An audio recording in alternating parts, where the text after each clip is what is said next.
Вспомнить страшно, но и забыть невозможно. Битва, которая переломила ход Великой Отечественной. Школьники знакомятся с новыми для себя фактами о Сталинградском сражении. Они поют песни и читают стихи, посвященные тем, кто сражался за Родину. В каждое свое выступление постарались вложить душу. «За Волгой для нас земли нет», — сказал командующий обороной маршал Чуйков.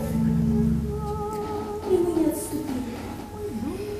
Был приказ драться в любом положении, до последнего патрона. И мы боролись. Сталинград был центром военной промышленности СССР. Завладеть им значило одно – перерезать водную артерию Волги, которая снабжала нефтью всю страну. Город, который носил имя вождя народов, за 6 месяцев сражений был полностью разрушен и сожжен. Но благодаря отваге солдат не сдался врагу. Одним из них был Василий Зайцев, снайпер и герой Советского Союза. От его лица дети рассказывают о сражении. Бойцы называли меня «Соколиный глаз». Во время Сталинградской битвы с 10 ноября по 17 декабря 1942 я уничтожил 225 солдат и офицеров германской армии и их союзников, включая 11 снайперов.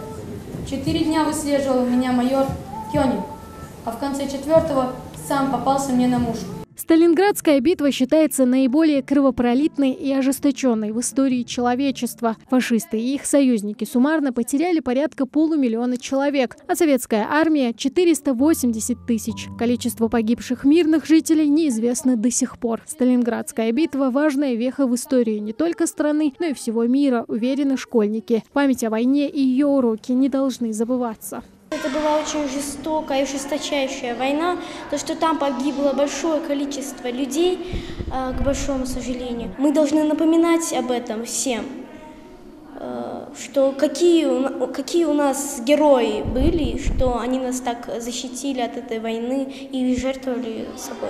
Мероприятие, посвященное Сталинградской битве, мне очень понравилось. Вместе с героями я пережила все эмоции и поняла для себя главное, что нужно помнить и гордиться нашими героями. 2 февраля 1943 года, ровно 80 лет назад, капитулировал 11-й немецкий корпус генерала Карла Штрекера. В плену оказались 92 тысячи солдат противника, из которых 2500 – это офицеры, 24 генерала и 1 фельдмаршал. Тамара Шагульгова, Магомед Даскиев, Новости 24.